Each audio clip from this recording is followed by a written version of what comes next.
ازيكم عاملين ايه؟ يا رب تكونوا بخير. وحشتوني جدا جدا جدا. النهارده بقى يا بنات هعمل معاكم الكشري. اول حاجه بقى دقيت التوم اهو وحطيته في الحله وحط عليه شويه زيت لحد ما يحمر، وانزل عليه بالطماطم. طبعا الطماطم انا عصرتها وحطيت معاها قرن فلفل وبصلايه اهي وصفيتها ومجهزاها لحد ما البصله تحمر كده. نحط معاكم ونحط الطماطم تتسبك. انا مش عارفه انتوا هتسمعوني ولا لا، عشان نانا ابني دخل المطبخ فعامل فرح خلاص. هحمر التوم وارجع لكم تاني. اهو يا بنات التوم احمرت، هنزل عليها بقى بالصلصه واسيبها بقى تتسبك كويس. على ما الطماطم تتسبك بقى هعمل الخطوه الجايه اللي هي هروح اقطع بتاع ده بصل جوليان عشان احمره. وابدا بالخطوه دي الاول ليه يا بنات؟ عشان الزيت اللي هحمر فيه البصل هو اللي هعمل بيه باقي خطوات الوصفه. خليكم معايا، هقطع البصل وارجع لكم. اهو يا بنات قطعت 4 بصلات زي ما انتم شايفين كده، وحطيت لهم شويه دقيق وفركت بيهم الدقيق.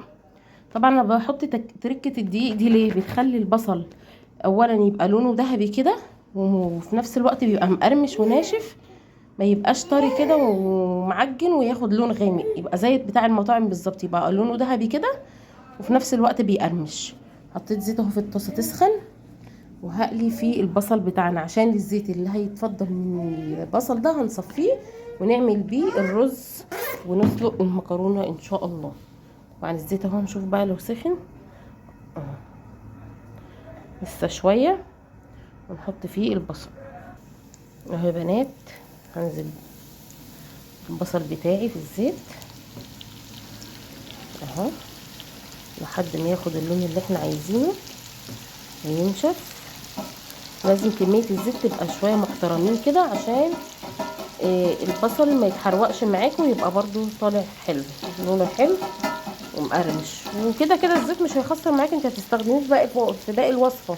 بيدي طبعا تيست عالي جدا جدا جدا لما بتعملي بيه الرز مع العدس والمكرونة. هقلي بقى البصل وارجع لكم تاني بعد ما اخلص. اهو يا بنات خلصت كمية البصل. طبعا مليت الكتل وشغلته عشان خاطر اعمل الرز. هنا بقى حطيت شعرية وهحط زيت اهو من اللي احنا قلينا فيه البصل. احمر الشعرية حلوة انزل عليها بالرز. طبعا العدس انا سلقته نص سلقة يا بنات، اللي طبعا عارفني وعارف طريقتي في الكشري انا اديت العدس نص سلقة كده عشان بكمل سواه مع الرز. وهنا بقى حطيت مكان الصلصة نقلتها، فروحت حاطه مكانها ميه للمكرونه، وباقي الصلصه نقلتها في حله صغيره اهي بعد ما اتسبكت. يلا هحمر الشعريه وارجع لكم تاني. اهو يا بنات الشعريه احمرت، هنزل عليها بنص كيلو رز عشان طبعا انا سلقت نص كيلو عدس، فالرز والعدس يبقوا كده. نقلبهم كويس يتفلفلوا كويس مع بعض.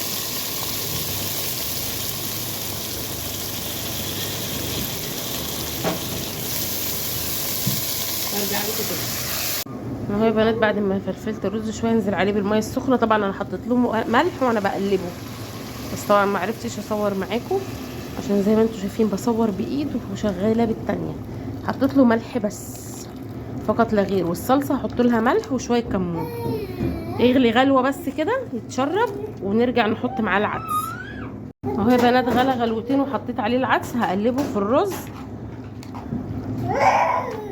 واوطي عليه النار واسيبه يستوي كله مع بعضه. سامحوني بقى انا مش عارفه اصور معاكم الخطوات كامله عشان خاطر بصور بايد وبعمل بايد، وملخومه بالكائن ده قاعد معايا في المطبخ زي ما انتم شايفين. ف اتمنى يكون استفدتوا بالوصفه النهارده. اهو هوطي عليه واسيبهم يستووا مع بعض كويس قوي. هنا يا بنات حطيت ملح في الميه ونزلت بكيس مكرونه اللي هي الرفيعه خالص اللي احنا بنحمرها دي، وكيس اسباجيتي بس.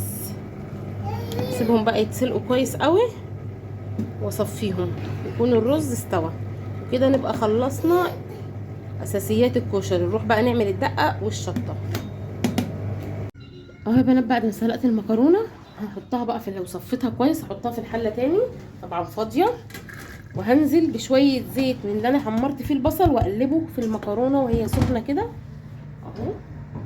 الزيت اهو يا بنات، هنزل بقى بيه فوق المكرونه واقلبه تقليبه حلوه واغطيها واسيبها لحد ما نغرف منها زي ما انتوا شايفين.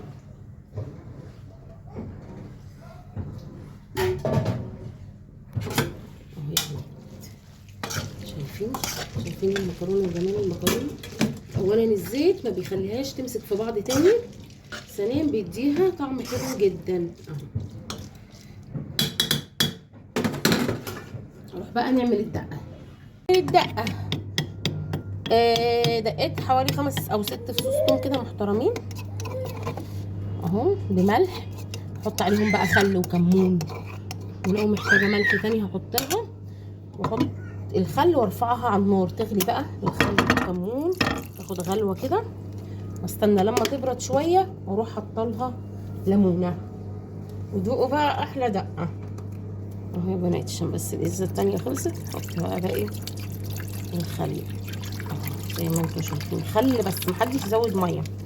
احط بقى شويه كمون اهو، اساس الدقه دي طبعا الكمون يا بنات.